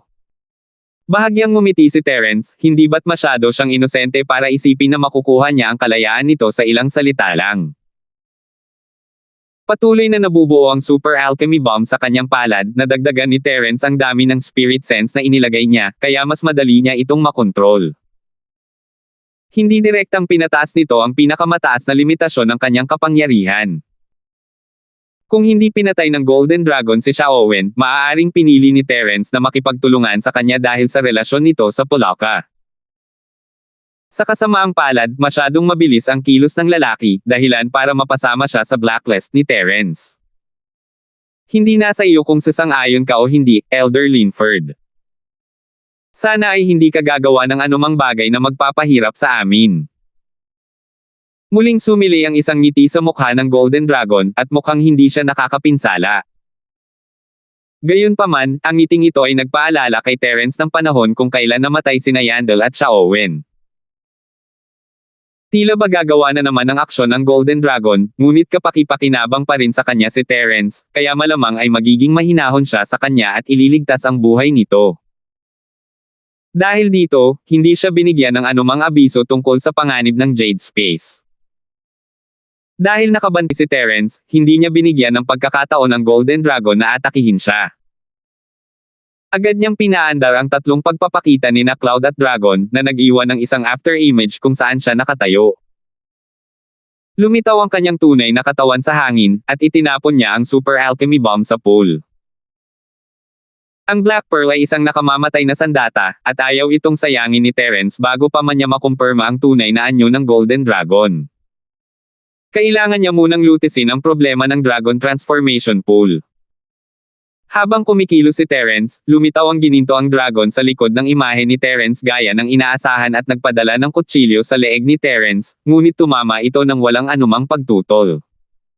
Isa na namang after image. Itinaas ng Golden Dragon ang ulo nito at tumingin kay Terence, na nasa ere. Wala itong pakialam sa Super Peel Firebomb na lumilipad patungo sa Dragon Transformation Pool. Hindi gumalaw ang dalawang gininto ang dragon, at isang pangatlong gininto ang dragon ang lumitaw sa likuran ni Terence sa ere. Ang clone technique ng lalaking ito ay talagang walang tatalo sa loob ng Dragon Transformation Pool. Ang tatlong pagpapakita ni na Cloud at Dragon ni Terence ay ang perpektong kontra, anino lamang ang tinamaan ng ataking ito. Sa pagkakataong ito, lumitaw si Terence sa likod ng gininto ang dragon sa ere. Hindi siya sigurado kung ito nga ba ang tunay na katawan ng dragon, kaya't maaari niya lamang itong subukan gamit ang normal na martial arts. Hinaranggan ng Golden Dragon ang palad, ngunit hindi nito nalabanan ang atake ni Terence. Base sa lakas nito, malamang isa lamang itong clone. Boom! Boom! Boom! Sa sandaling ito, ang Super Peel Firebomb ay nahulog sa Dragon Transformation Pool at sumabog na may nakakagulat na mapanirang kapangyarihan. Ang buong Dragon Transformation Pool ay sumabog sa ere. Dahil nakapagdagdag siya ng sapat na espiritual na kapangyarihan, halos perpektong na-control ni Terence ang pagsabog sa pagkakataong ito. Ang lahat ng kapangyarihan ay nasa loob ng saklaw ng Dragon Transformation Pool, at walang kahit isang piraso ang tumagas palabas. Dahil nga rito kung kaya't ang kapangyarihan ng Super Alchemy Bomb ay biglang sumulpot, pilit itong itinutulak pataas ng ilang antas. Bilang pinagmumula ng buong Dragon Transformation Pool, halos lahat ng Porma Scion ay tuluyang nawasak ng ganitong pag-atake mula sa loob palabas. Parehong pinalipad sina Terence at ang gininto ang dragon ng shockwave. Sa pagkakataong ito, sa wakas ay natunton na ng spirit sense ni Terence ang lokasyon ng orihinal na katawan ng gininto ang dragon. Gaya ng inaasahan, matapos masira ang Dragon Transformation Pool, ang avatar technique ng Golden Dragon ay agad na bumaba ng ilang level, at hindi na ito kasing hirap matunten gaya ng dati. Lihim na natuwa si Terence. Malapit nang i-activate ang itim na bead, ngunit biglang sumugod ang mga spirit beast sa ibaba ng walang ingat. Kahit na may pagsupil ang maliliit na spirit beast, wala pa rin itong silbi. Nakikipaglaban sila gamit ang kanilang buhay para iligtas ang Golden Dragon. Wala na ang pagkakataon na iwasan ni Terence ang sunod-sunod na pag-atake, ngunit hindi ganoon kadaling matukoy kung sino sa apat na gininto ang dragon ang tunay. Bahala na. Bulong ni Terence sa sarili bago muling gumamit ng Thousand Forest Transformation. 12 ng mga clone ang naghiwa-hiwalay at sumugod sa apat na gininto ang dragon. Dahil hindi niya sila mapaghiwalay, gagamitin niya ang mga clone para subukan sila.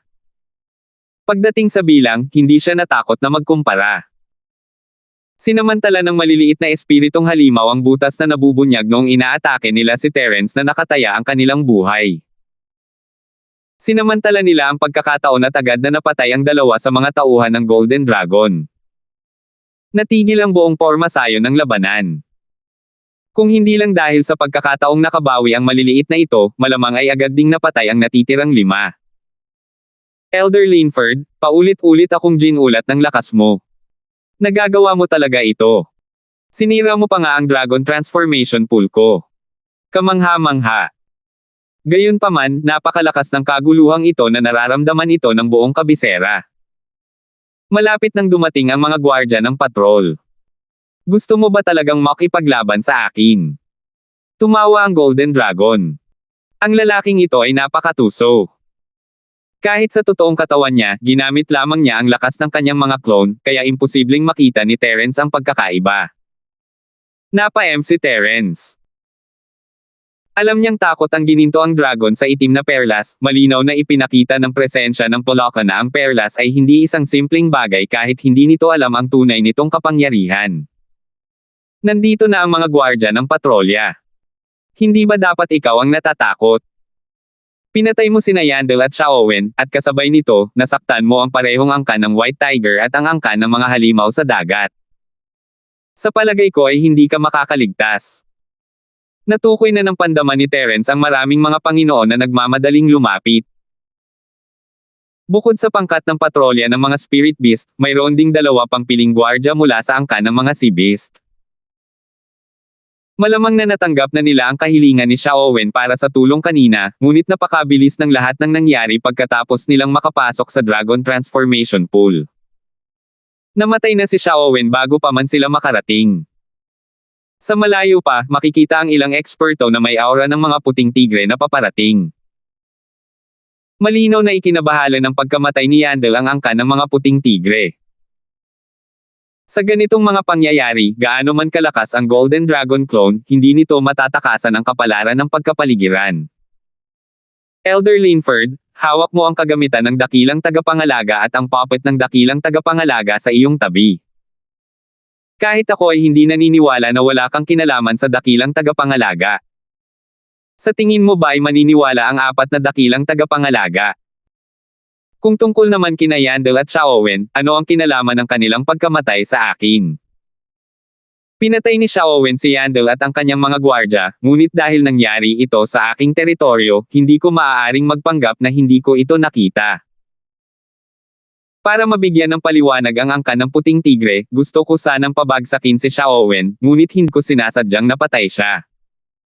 Ito ay isang bagay na wala akong magagawa, kaya sino ang maaaring sisihin sa akin para dito? Tumawa ang gininto ang dragon at itinulak ang lahat ng bagay. Nagbago ang mukha ni Terence. Tulad ng sinabi ng Golden Dragon, walang paraan para malaman. Kahit pa makumpirma niya ang tunay na anyo ng lalaking ito, hindi magagamit ni Terence ang Black Pearl laban sa kanya dahil hindi pa niya ito nagamit noon. Hindi niya alam kung may natitira pang sobra sa aura ng Poloka pagkatapos itong paganahin. Napabuntong hininga na lang si Terence nang dumating ang pinakamalapit na patrol. 6,279.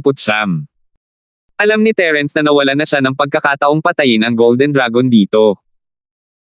Para hindi mabunyag ang relasyon niya sa Poloka, kailangan muna niyang tumigil. Kung hindi, hindi lang siya mapapahamak, kundi mamamatay din si Ramlee sa palasyo. Itinabi niya ang itim na perlas at inutusan ang maliliit na espiritong halimaw na tumakas. Huminto si Terence at nawala ang lahat ng mga clone. Isang clone lang ang naiwan ng Golden Dragon, at sumunod ang iba. Halata na natatakot siyang patayin siya ni Terence anuman ang mangyari. Tunay ngang matalinong tao si Elder Linford. Umaasa ako na magkakaroon tayo ng pagkakataong magtulungan sa hinaharap. Gayon din, tungkol sa 2 taong iyon, naniniwala akong ipapaliwanag din ni Elder Linford ng malinaw ang katotohanan. Hindi mo na kailangan pang ipaalala ko sa iyo, di ba? Binigyang diin ng Golden Dragon ang salitang, katotohanan, malinaw na nagpapahiwatig kay Terence na sabihin ang totoo. Umiling si Terence at hindi pinansin ang ginintoang dragon, ngunit alam niyang hindi maniniwala ang mga espiritong hayop sa anumang sasabihin niya. Isa pa, madaling mabunot ang malaking palaka, kaya mas angkop ang mga salita ng ginintoang dragon. Gayunpaman, nakapagdesisyon na si Terence na maghanap ng pagkakataon para maalis ang kasuklam-suklam na Golden Dragon. Kahit para lang maghiganti kay Xiaowen, hindi niya ito maaaring pakawalan. Elder Linford, ayos ka lang ba? Anong problema ni Xiaowen? Ang unang dumating ay 2 master ng halimaw sa dagat. Ang kanilang bilis ay mas mabilis kaysa sa pangkat ng patrolya ng Spirit Beast, kaya sila ang unang nakarating sa tabi ni Terence. Nag-isip sandali si Terence bago sinagot ang kanilang mga tanong. Napatay si Brother Yang ng Golden Dragon. Medyo komplikado ang bagay na ito. Pag-usapan natin ito pagbalik natin.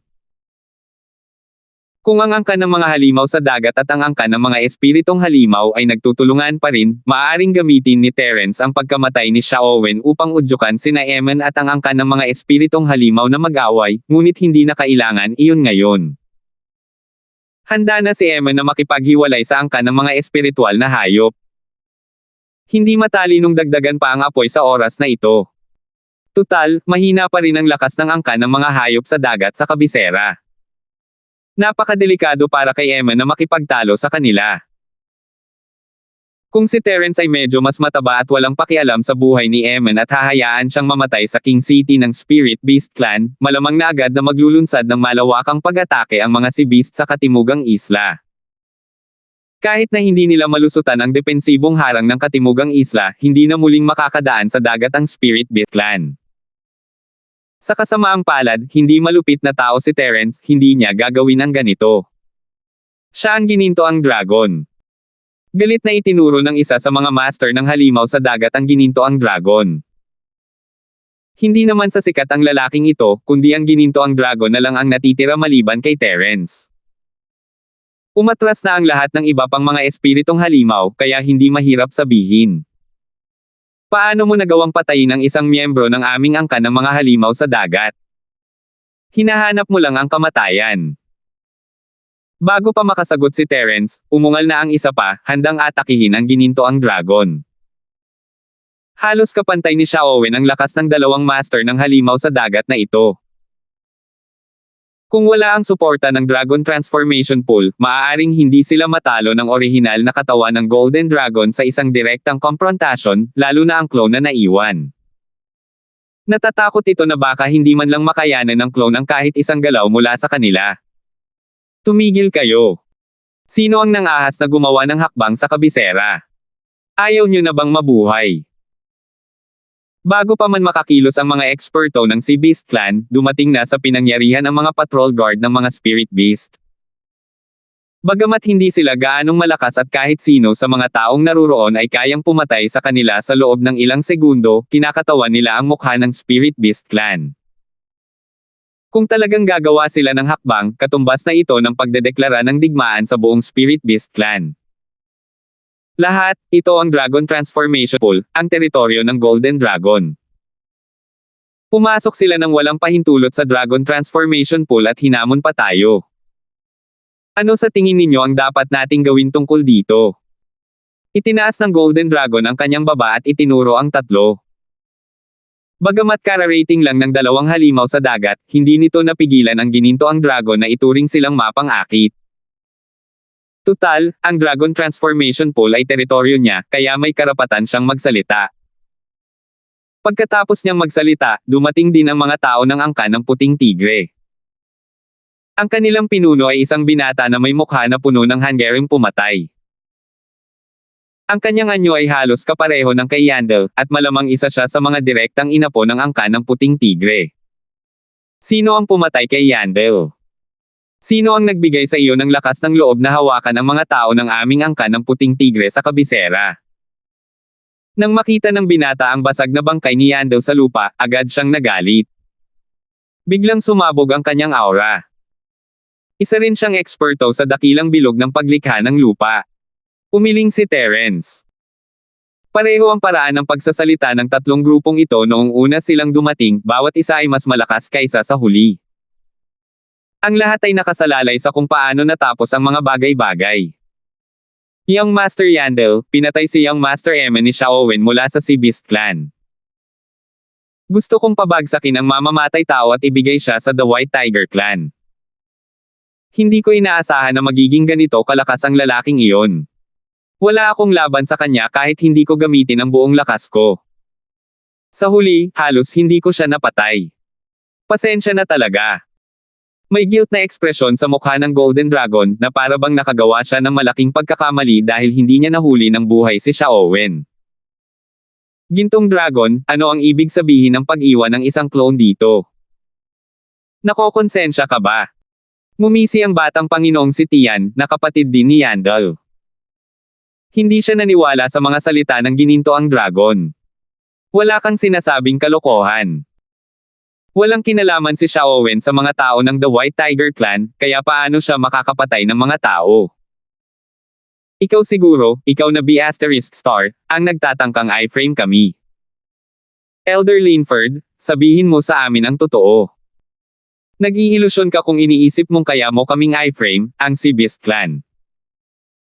Ang eksperto sa Sea Beast na gustong umatake ngayon ay halos umuungal sa galit. Nakakainis na ang pagkamatay ni Xiaowen, at gusto pa siyang kasuhan ng mamamatay tao na ito dahil sa pagpatay sa isang direktang inapo ng angkan ng The White Tiger. Bagamat hindi direktang naibunyag ang mga iniisip ni Eman sa kanyang mga gwardya, ang ganitong uri ng bagay na maaaring magdulot ng diplomatikong insidente ay hindi dapat madaling mahawahan. Hindi niya alam na ang kanyang mga casual na salita ay talagang nagtuturo sa katotohanan. Siya na nga ang bagong emperador ng katotohanan. Young Master Yandel, gaya ng nakikita mo, maraming eksperto sa Sea Beast Clan. Hindi ako nagkasala, pero natatakot ako. Nawasak na ang Dragonite Pool. Kung iiwan ko ang orihinal kong katawan, hindi ba ako tatapakan nila ayon sa gusto nila? Hindi pinansin ng Golden Dragon ang eksperto mula sa Sea Beast Clan at nagkibit-balikat na may inosenteng ekspresyon. Humahajejek ang nagliliyab na langit at lumingon kay Terence. Hindi siya tanga, at hindi siya mawawala ng malay kahit galit na galit siya.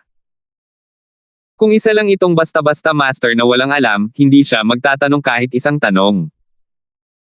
Hanggat nandito sila, aaminin na lang nila na malas sila at mamamatay kasama ang kapatid niyang si Yandel.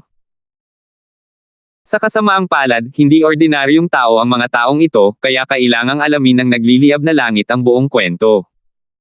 Napatay si Yandel ng gininto ang dragon, at gayon din si Xiaowen. Mahinang sabi ni Terence. Hindi niya ito sinubukang itago gaya ng sinabi ng gininto ang dragon, sigurado siyang hindi sasabihin ng gininto ang dragon kung inuman ang tungkol sa Polaka. Hindi mahalaga kahit ibunyag niya ito, napag-isipan na ito ni Terence. Maaari niyang gamitin ang short-distance teleportation formation upang bumalik sa ipinagbabawal na lugar sa palasyo, at pagkatapos ay gamitin ang lightning escape at ghost speed wings upang mabilis na sumanib sa alaala ng umaga. Pagkatapos ay maaari niyang gamitin ang short-distance teleportation formation upang bumalik sa ipinagbabawal na lugar sa tabi ng mga pader ng maharlikang lungsod. Hindi imposibleng makatakas. 6,280. Sa pinakamatagal na panahon, isusuko na niya ang planong palayain ang malaking Polaka. Dahil hindi pa siya malaya, hindi niya pansamantalang pahihirapan si Wang Xiang. Kung tungkol naman kay Guxia, hindi siya mapapahamak sa ngayon kung kasama niya si Eman. Kahit na gusto ng Spirit Beast Clan na putulin ang relasyon sa Sea Beast Clan, si Eman at ang kanyang grupo ay hindi hamak na mga karakter na maaaring patayin bilang sakripisyo. Mas mataas ang posibilidad na gamitin sila bilang mga bihag upang makipagnegosasyon sa Sea Beast Clan. Ano? Elder Linford, hindi ka pwedeng basta-basta magsalita ng walang katiyakan at baluktotin ang katotohanan. Kahit na ako, ang ginintoang dragon, ay nakasakit sa iyo sa anumang paraan, dapat mo man lang sabihin sa akin ang totoo. Nagulat ang ginintoang dragon, na parang hindi niya inaasahan na sasabihin iyon ni Terence. Sino mang makakita sa kanya ay iisipin na talagang na-frame siya. Sa katunayan, hindi inaasahan ng Golden Dragon na sasabihin iyon ni Terence.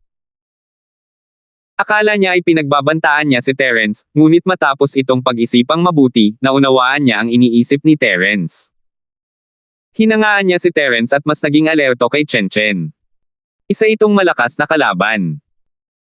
Gintong Dragon, sinabi ni Elder Linford na ikaw ang pumatay kay Yandel, at sinabi mo rin na si Xiaowen ang pumatay sa kanya. Gayunpaman, ikaw ang pumatay kay Xiaowen. Hindi makakapagpatoto ang mga patay. Malamig ang mga matang parang langit. Naghihinala siya sa mga pahayag ng magkabilang panig, ngunit mas gusto niyang maniwala sa mga sinabi ni Terence. Ang dahilan ay napakasimple lang talaga.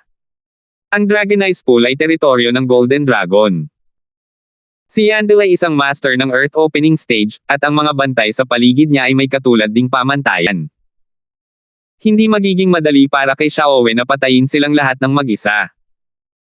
Nakita ito ng Golden Dragon, kaya bakit hindi niya iligtas si Yandel? Sa madaling salita, kahit na talagang napatay ni Xiaowen si Yandel, hindi makakatakas ang Golden Dragon sa krimen ng hindi pagtulong sa kanya. Bukod dito, kaduda-duda pa rin kung kaya ni Xiaowen na gamitin ang 100% ng kanyang lakas sa Dragon Transformation Pool. Young Master Yandel, sinabi ko na sa iyo na gusto kong pabagsakin si Xiaowen, ngunit hindi ko sinasadyang napatay siya. Kung sa tingin mo ay sinusubukan ko siyang patahimikin, wala akong masasabi. Kasalanan ko kung hindi ko nailigtas si Young Master Eman. Nagkibit-balikat ang Golden Dragon ng walang malay at iniunat ang kanyang mga kamay. Ang mga salita ng nagliliyab na langit ay maituturing na isang kapintasan. Naisip na ito ng ginintoang dragon, ngunit wala siyang pagpipilian. Ito ay isang hindi inaasahang pangyayari. Natural na imposibleng ihambing ito sa antas ng detalye na pinlano ng maaga. Ngayon, puro dahilan na lang ang kaya niyang gawin. Kung hindi niya talaga kaya, tatakas na lang siya palabas ng kabisera. Gamit ang kakayahan niya, kaya niya itong gawin. Pinaikit ng nagliliyab na langit ang kanyang mga mata at malamig na tiningnan ang ginintoang dragon. Patay na si Xiaowen ng angka ng mga halimaw sa dagat. Kung ipagpapatuloy niya ang bagay na ito, siya ang magiging kaaway ng angka ng mga halimaw sa dagat. Ito ay isang bagay na hindi niya mapagpasyahan. Kung tungkol naman sa ginintoang dragon, isa lamang siyang mamamatay tao sa ganap na antas ng kaharian ng paghahati ng lupa. Kung hindi lang siya ganoon kadulas, maraming tao sa kabisera ang gustong pumatay sa kanya. Natural lamang na hindi siya matatakot sa angka ng puting tigre. Ang problema lang ay kung hindi niya ito mapatay ng isang suntok, siya ang magiging target. Sa buong angkan ng puting tigre, kakaunti lamang ang makakatagal sa pagpatay sa ginintoang dragon. Dahil nga rito kung kaya't kakaunti ang mga tao sa kabisera na handang saktan ang ginintoang dragon. Gayunpaman, kung talagang pinatay ng taong ito si Yandel, tiyak na papatayin ng angkan ng puting tigre ang ginintoang dragon upang maghayganti kahit na kailangan nilang gamitin ang lahat ng kanilang lakas. Gintong Dragon, maaari kitang paniwalaan kung gusto mo, pero huwag mong gamitin ang mga clone mo para magsalita ng walang katuturang salita. Halika rito, dala ang tunay mong katawan. Nanatiling tahimik ang nagliliyab na langit ng ilang sandali bago nagpasyang ibunyag ang tunay na anyo ng ginintoang dragon. Kahit gusto pa niyang kumilos, kailangan niyang harapin ang pangunahing grupo. Walang saysay ang pagpatay sa isang clone. Tiyak na hindi gagawa ng ganoong pagkakamali ang nagliliyab na langit. Bahagyang natigilan ang ginintoang dragon. Matapos masira ang Dragon Transformation Pool, hindi na siya makapagpalit-palit ng maayos sa pagitan ng kanyang tunay na katawan at ng kanyang clone gaya ng dati. May paraan ang nagliliyab na langit para malaman kung siya nga ba ang kanyang tunay na katawan o isang clone, kaya imposibleng itago ito. Gayunpaman, hindi naglakas loob ang ginintoang dragon na ipakita ang kanyang tunay na katawan sa kasalukuyang sitwasyon. Natatakot siyang hindi siya makakatakas kung mahuhuli siya. Young Master Yandel, nasabi ko na ito kanina. Kung mahuli ako ni Elder Linford at ng si Beast Clan, natatakot ako na magiging kapahamakan ito para sa akin. Sa ganitong mga sitwasyon, hindi ako maglalakas loob na bumalik dala ang aking tunay na katawan. Young Master Yandel, dapat mo bang naiintindihan, di ba? Kumaibot ang nagliliyab na bibig ng langit habang pinipilit ang isang pangit na ngiti. Hindi siya handang sabihin ang totoo kahit ano paman. Sa harap ng batang Panginoong ito, walang sino man ang may kakayahang saktan ka. Bibigyan kita ng isa pang pagkakataon, huwag mong sabihing hindi kita binalaan. Pangiinis na sabi ng nagliliyab na langit, ngunit hindi niya alam na takot sa kanya ang ginintoang dragon. Hindi na hinintay ang tugon ng ginintoang dragon, ang nagliliyab na langit ay bumaling kay Terence. Elder Linford, isa kang mahalagang saksi sa insidente ngayon, kaya nais kong hilingin sa iyo na sumama sa akin at hayaang tanungin ka ng mga nakatatanda sa pamilya. Ang tinaguriang elder sa bahay, natural lang, ay isa sa 4 na elder, ang White Tiger. Maaaring may iba pa, ngunit ang katayuan ni Terence bilang elder ng Outer Hall ay nangangahulugan na hindi nararapat na makialam ang sinuman. Walang problema, masaya akong tumulong. Bahagyang ngumiti si Terence. Ang pagpunta sa The White Tiger Clan kasama nila ay tiyak na pagpasok sa The Tiger's Den, ngunit para sa kapakanan ng kanyang mga plano sa hinaharap, kailangan niyang pumunta. Nagngingit-ngit ang ginintoang dragon, lahat ng hakbang ni Terence ay lampas sa kanyang inaasahan, ngunit makatwiran naman. Kung hindi siya sasama rito, magmumukha siyang talagang may kasalanan. Sige, talagang may kasalanan siya. Young Master Yandel, patawarin mo ako sa hindi ko pagpapakita sa aking orihinal na katawan. Alam mo naman na sa aking trabaho, ang pag-iingat ang susi sa tagumpay. Isa pa, nasabi ko na ang kailangan kong sabihin. Kung maniniwala ka man o hindi, nasa iyo na iyon. Ang avatar ko na ito ay hindi maaaring panatilihin ng matagal. Hindi ko na kayo maaaring samahan pa. Palam. Ngumiti ng magaan ang Golden Dragon at ikinuyom ang kanyang mga kamao bago tumingin kay Terence ng malalim. Gintong Dragon, pag-isipan mong mabuti. Kung masasaktan mo ang aming angkan ng puting tigre, huwag mo nang banggitin ang kabisera, makakalimutan mo na ang pagkakaroon ng matatag na paninindigan sa buong katimugang isla. Bahagyang kumunat ang noo ng nagliliyab na langit. Ang mga salitang ito ay isa ng tahasang banta. Bata kong Panginoon Tian, maraming tao ang gustong pumatay sa akin, pero buhay pa rin ako at maayos. Gamit ang aking mga kakayahan, kaya kong protektahan ang aking sarili ng walang problema. Bukod pa rito, ang katimugang bahagi ng isla ay hindi isang bagay na kayang gawin ng iyong angkan ng puting tigre gamit lamang ang isang kamay. Hindi naman dapat maging mahirap para sa akin, ang ginintoang dragon, na makahanap ng taga-suporta na maaasahan, hindi ba? Ibinaba ng ginintoang dragon ang kanyang braso at ngumiti. Hindi niya kailanman ininda ang nagliliyab na banta ng langit. Nagdilim ang ekspresyon ng nagliliyab na langit. Tama ang ginintoang dragon. Hindi magiging mahirap para sa kanya ang sumali sa Vermilion Bird o sa Azure Dragon. Kung tutuusin, hindi naman masama ang lakas ng lalaking ito, at magaling din siya sa ilang kapaki-pakinabang na kakayahan. Gintong Dragon, palihim kang pumasok sa palasyo para patayin ako at si Elder Zing, at gusto mo pa ring makahanap ng taga-suporta. Natatakot ako na saan ka man pumunta, papatayin ka nila para patunayan ang kanilang kawalang kasalanan. Nakangiting sabi ni Terence, habang walang awang inaatake ang ginintoang dragon. Nagbago ang mukha ng Golden Dragon. Tama si Terence. Walang malaking boss ang tatanggap sa kanya matapos siyang palihim na pumasok sa palasyo para patayin ang isang elder sa Outer Hall. Para na rin itong pagkumpirma sa kanyang pagkakakilanlan bilang mastermind sa likod ng mga eksena. Ang pinakamalaking posibilidad ay ang siya ay mapatay. Ito man ay ang pagpapatahimik sa kanya o ang pagsisikap na linisin ang kanyang pangalan, ito ang pinakasimple at pinakakombenyenteng pagpipilian. Salamat po at sinamahan ninyo ako, ingat lagi mga master.